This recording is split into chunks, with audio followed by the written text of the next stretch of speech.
இது மகிமை நேரம். மகிமை டிவி நேயர்களை அன்புடன் வாழ்த்துகிறேன். மகிமை நேர நிகழ்ச்சிக்கு உங்களை அன்புடன் வரவேற்கிறேன். நாம் தொடர்ந்து விட்டு விலகு என்று தலைப்பின் கீழே இந்த மாதத்திலும் சிந்திக்க இருக்கிறோம். நாம் ஆவிக்குரிய வாழ்க்கையிலே இன்னும் வளர்ந்து பெருக வேண்டும் என்றால் சில காரியங்களை நாம் விட்டு விலக வேண்டும்.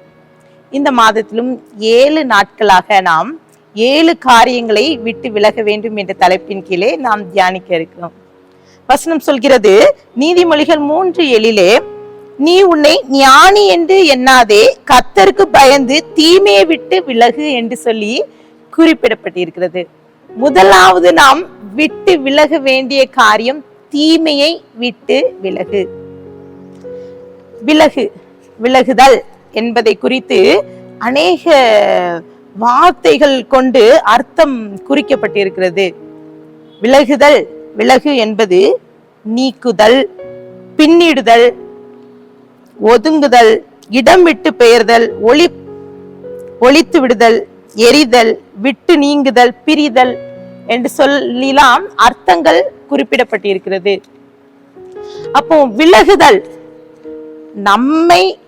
நம்மோடு இருக்கிற சில காரியங்களை விட்டு விடுதல், அதை நம்மை விட்டு ஒதுக்கி விடுதல் என்று கூட சொல்லலாம். இன்னும் வசனத்திலே நீதிமொழிகளிலே ஒரு வசனம் இவ்வாறு சொல்கிறது. நீதிமொழிகள் 8:13, தீமையை வெறுப்பதே கர்த்தருக்கு பயப்படும் பயம், பெருமை, அகந்தை, தீய வழி, புரட்டுவாய் கர்த்தர் வெறுக்கிறார், இவைகளை விட்டு விலக வேண்டும் என்று சொல்லி குறிப்பிடப்பட்டிருக்கிறது. இங்க கர்த்தருக்கு பயப்படுகிற பயம், தீமையை விட்டு வெறுப்பது. அப்போ நம்ம தீமையை விட்டு விலகுவது என்பது கர்த்தருக்கு பயப்படுவது. இன்னும் நீதிமொழிகள் 16:6, கிருபையினாலும் சத்தியத்தினாலும் பாவம் நிவர்த்தியாகும், கர்த்தருக்கு பயப்படுகிறதினால் மனுஷன் தீமையை விட்டு விலகுவார்கள் என்று குறிப்பிடப்படுகிறது. அப்போ முதலாவது இன்றைக்கு நாளிலே தீமையை விட்டு விலகு என்று சொல்லி நம்ம ஆவிக்குரிய வாழ்க்கையில வளரணும்னா, அப்போ தீமை அதை விட்டு விலகுனா கர்த்தருக்கு பயப்படணும். அப்போ கர்த்தருக்கு பயப்பட்டா நம்ம தீய காரியங்களை செய்ய மாட்டோம். இங்கே வேத வசனம் இவ்வாறு சொல்கிறது, யோசேப்பினுடைய வாழ்க்கையிலே அவன் எவ்வாறு இந்த தீமையை விட்டு விலகினான் என்பதை குறித்து அவனுடைய வாழ்க்கை சரித்திரத்தை நீங்க எடுத்து பார்க்கும்போது அதை உணர்ந்து கொள்ள முடியும். ஆதியாகமம் 50:20, நீங்கள் எனக்கு தீமை செய்ய நினைத்தீர்கள், தேவனோ இப்படி நடந்து வருகிறபடியே வெகு ஜனங்கள் உயிரோடை காக்கும்படி இதை நன்மையாக முடிய பண்ணினார் என்று சொன்னார். எகிப்திலே பஞ்சம், கானான் தேசம், எகிப்து முழுவதும் பஞ்சம். இங்க யோசேப்பை அவனுடைய சகோதரர்கள் அவர்கள் எகிப்திலே அடிமையாக விற்று விட்டார்கள். ஆனால் இந்த பஞ்சத்திலே ஒரு காரியம் நடக்கிறது. ஆதியாக 42:2-3, எகிப்திலே தானியம் உண்டு என்று சொல்லி அங்கே அந்த வார்த்தையை கேட்கிறார். சகோதரர்கள் எல்லாரிடம் அழைத்து அவர் எப்படியாவது இந்த குடும்பத்தை பஞ்சத்திலிருந்து அழிக்க வேண்டும் என்று சொல்லி நினைத்து சகோதரர்கள் எல்லாத்தையும் எகிப்திற்கு அனுப்புகிறார். அப்போ நடந்த காரியம் என்னன்னா, யோசேப்பை அங்கே அவருடைய சொந்த சகோதரர்கள் பார்க்கிறார்கள். ஆனால் அவன் யோசேப்பு என்று தெரியாது. ஆனா யோசேப்புக்கு நன்றாக தெரியும், இதுதான் தன்னுடைய சகோதரர்கள் என்று நன்றாக தெரியும். பார்க்கிறான். அப்போ சகோதரர்கள் பார்த்து அவர்களை பார்த்து நீங்க வேவுக்காரர்கள் என்று சொல்லி அவர்களை 3 நாட்கள் சிறை கைது செய்கிறார். அது மாத்திரம் இல்ல, அனுப்பி வைத்து தன்னுடைய இளைய குமாரனை அனுப்பி வரும்படி அழைக்கிறார். அப்போது அவர்கள் எல்லாம் பேசிக்கொள்கிறார்கள், நாம் சகோதரனுக்கு செய்த துரோகத்தினால் தான் நாம் இவ்வாறு அனுபவிக்கிறோம் என்று சொல்லி அவர்கள் பேசிக்கொள்வதை கேட்ட யோசேப்பு அவன் அழுகிறான், கதறி அழுகிறான்.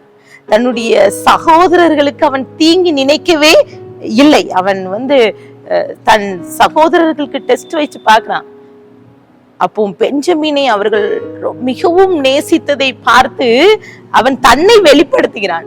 நான் தான் சகோதரன், உங்களுடைய யோசேப்பு என்று சொல்லி தன்னுடைய சகோதரர்களுக்கு தன்னை வெளிக்காட்டுகிறார். பிரியமானவர்களே, ஒருவேளை நமக்கு விரோதமாக யாராவது தீமை செய்யும் போது நம்மால் நன்மை செய்ய முடிகிறதா? 3 யோவான் 1:11 பிரியமானவனே, நீ தீமையானதை பின்பற்றாமல் நன்மையானதை பின்பற்று. நன்மை செய்கிறவன் தேவனால் உண்டாயிருக்கிறான், தீமை செய்கிறவன் தேவனை காணவில்லை என்று சொல்லி குறிப்பிடப்பட்டிருக்கிறது. அப்போ நம்ம நன்மை செய்தால் நாம் தேவனால் உண்டாக்கப்பட்டிருக்கிறோம். உபாகம் 17:7 தீமையை உன் நடுவிலிருந்து விலக்க கடவா என்று சொல்லி போடப்பட்டிருக்குது.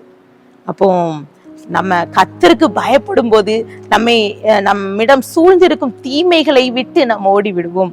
1 பேதுரு 3:8-9 நீங்கள் எல்லாரும் ஒருமனப்பட்டவர்களும் இரக்கமுள்ளவர்களும் சகோதர சிநேகம் உள்ளவர்களும் மன உருக்கமுள்ளவர்களும் இணக்கமுள்ளவர்களுமாய் இருந்து தீமைக்கு தீமையையும் உதாசனத்திற்கு உதாசனத்தையும் சரிக்கட்டாமல் அதற்கு பதிலாக நீங்கள் ஆசீர்வாதத்தை சுதந்திரித்துக் கொள்ளும்படி அழைக்கப்பட்டிருக்கிறவர்கள் என்று அறிந்து ஆசீர்வதியுங்கள்.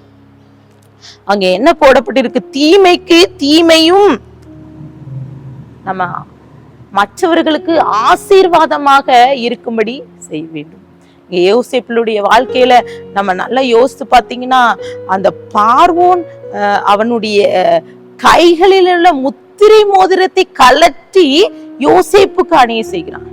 இது ஒரு ஈஸியான ஒரு காரியம் இல்ல. யோசேப்பு அவன் அடிமையா இருக்கும்போது, போர்த்திபாருடைய வீட்டுல இருக்கும்போது, அவன் சிறைச்சாலையில இருக்கிறான்.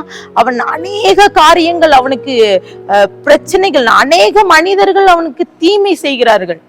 அங்கே பான பாத்திரக்காரர் அவனை மறந்துட்டான், நன்மைக்கு பதிலாக அவன் தீமை செய்யறான். ஆனால் ஒரு நாள் கர்த்தர் அவனை மேன்மை அடையும்படி செய்கிறார்.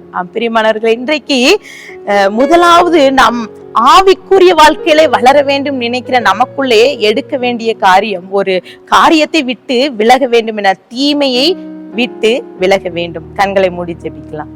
அன்பின் பிதாவே, இந்த வேளையிலே எங்களோடு பேசியிருக்கீங்க. ஒருவேளை நாங்க கர்த்தருக்கு பயப்படுகிற பயம் தீமையிட்டு விழுவது என்று சொல்லி நாங்க கற்றுக்கொண்டோம். நாங்க உமக்கு பயப்படுகிற பயத்தை தாங்க. யோசேப்பு தன்னுடைய வாழ்க்கையிலே உமக்கு பயப்படுகிற பயத்தோடு இருந்தனால் தன் சகோதரர்களை நேசித்தாப்பா. நாங்களும் கூட மற்றவர்களுக்கு தீங்கு செய்யாதபடி மற்றவர்களை நேசிக்கிற கிருபை எங்களுக்கு தாங்க. துதிக்கான மகிமையெல்லாம் நமக்கு ஏறடிக்கிறோம். மீட்பர் மூலம் கேட்கிற பிதாவே, ஆமென்.